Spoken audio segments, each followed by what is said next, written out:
εγώ οι εξελίξεις δεν είναι καθόλου καλές. Ναι. Δεν είναι καθόλου καλές οι εξελίξεις.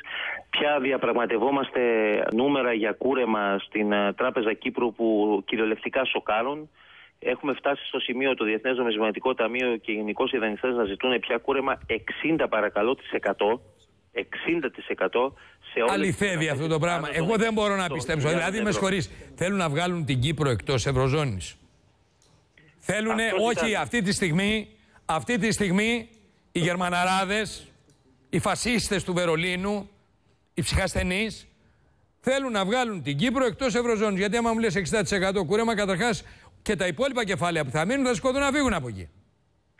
Το χειρότερο είναι, εντάξει, η απάντηση να σου πω τώρα εγώ της Λευκωσίας είναι περίπου, λέει, το αντιπροτείνει, φτάσαμε να αντιπροτείνουμε αναγκαστικά 35 έως 40% κούρεμα.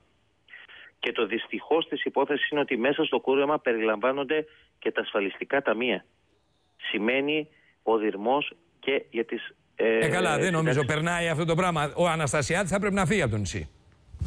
Ο Αναστασιάδης, κατά τη γνώμη μου, ο οποίος έλεγε δεν πρόκειται να γίνει κούρεμα, εγώ παλεύω για την Κύπρο, εγώ κάνω και δείχνω και ράνω. Ανεξάρτητα δηλαδή πόσο τον αγαπάνε ή ποιοι τον αγαπάνε εκεί, θα πρέπει να φύγει. Δηλαδή θα πρέπει να πάρει δρόμο να τρέχει από Κύπρο να πάει σε κανένα άλλο νησί.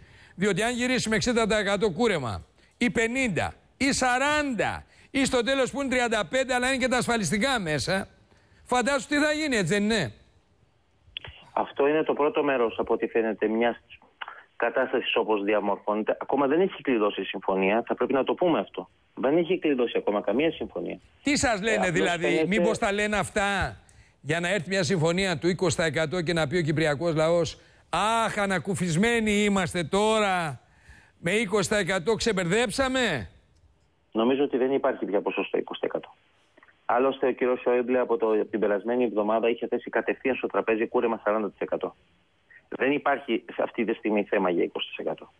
Αυτό είναι de facto. Αλλά τι γίνεται εκεί, με συγχωρείς τώρα, σε ρωτήσω κάτι.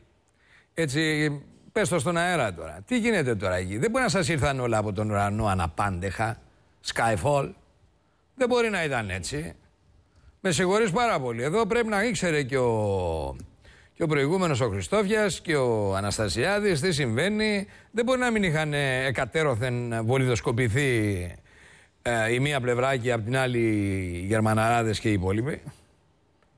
Εκτός αν πιστεύατε δηλαδή ότι θα τρέχουν οι Ρώσοι να σας σώσουν ή θα βγουν οι Κινέζοι να σας σώσουν ή θα έρθουν οι Αμερικανοί να σας ξανασώσουν και τέτοια. Αυτή την εβδομάδα είναι βέβαιο ότι έπεσαν πάρα πολλές ιστορίες παραμυθιού, τις οποίες πιστεύαμε άλλωστε τον τελευταίο χρόνο. Μήπως λέει και ο Αναστασιάδης πολλά παραμύθια? Να σου πω, μήπως λένε όλοι πολλά παραμύθια? Μήπως εκεί πέρα... Όχι, δεν θέλω να τους κρίνεις, εντάξει, το καταλαβαίνω εγώ, αλλά μήπως ξέρω εγώ όλοι εκεί πέρα να πούμε είναι μία από τα ίδια Αθήνα, ας πούμε, και λένε παραμύθια της Χαλιμάς όλοι. Ενώ στην πραγματικότητα ξέραν ποια είναι η κατάσταση. Κοίτα, εγώ το μόνο που μπορώ να πω είναι πράγματι ότι την κατάσταση την ήξεραν όλοι. Η ιστορία με το κούρεμα δεν ξύπνησε σήμερα το πρωί και τη μάθαμε. Μπράβο. Τότε γιατί έβγαινε ο Κύπριος πρόεδρος και έλεγε εγώ Αναστασιάδης διαβεβαιώνω ότι κούρεμα δεν υπάρχει και ξέρω εγώ. Γιατί βγήκε όλη η Κυπριακή Βουλή και φώναζε όχι και από το 9,9% που είπε όχι θα φάει 60% και θα πει ναι τώρα? Δεν καταλαβαίνω. Δηλαδή αυτό ήταν προσχεδιασμένο? Δηλαδή δουλεύουμε όλο τον πληθυσμό? Σε ρωτάω μήπως μπορείς ελευθέρως να μου απαντήσεις στον αέρα ποια είναι η δική σου καχυποψία δηλαδή.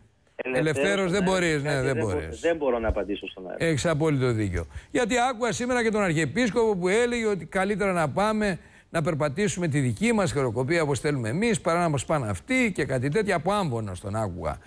Άκουγα και τον Αναστασιάδη να λέει παρετούμε, θα πάω σε εκλογές. Έβγαιναν κάτι πληροφορίες τέτοιες και τέτοια. Βέβαια θα είναι μακριά η νύχτα, να μην τρέχω κι εγώ να προλάβω τις εξελίξεις. Να δούμε πώς ακριβώς θα εξελιχθεί η βραδιά και τι ακριβώς θα τη δώσει μέχρι το τέλος. Μάλιστα. Να δούμε και την τελική συμφωνία, όταν θα υπάρξει και πώς θα υπάρξει, για να μπορούμε και εμείς μετά να κρίνουμε διαφορετικά και να... Θα έχουμε και στη συνέχεια επικοινωνία, γιατί έχω μια διαίσθηση ότι απόψε θα ξενυχτήσουμε εδώ. Άλλος συνάδελφος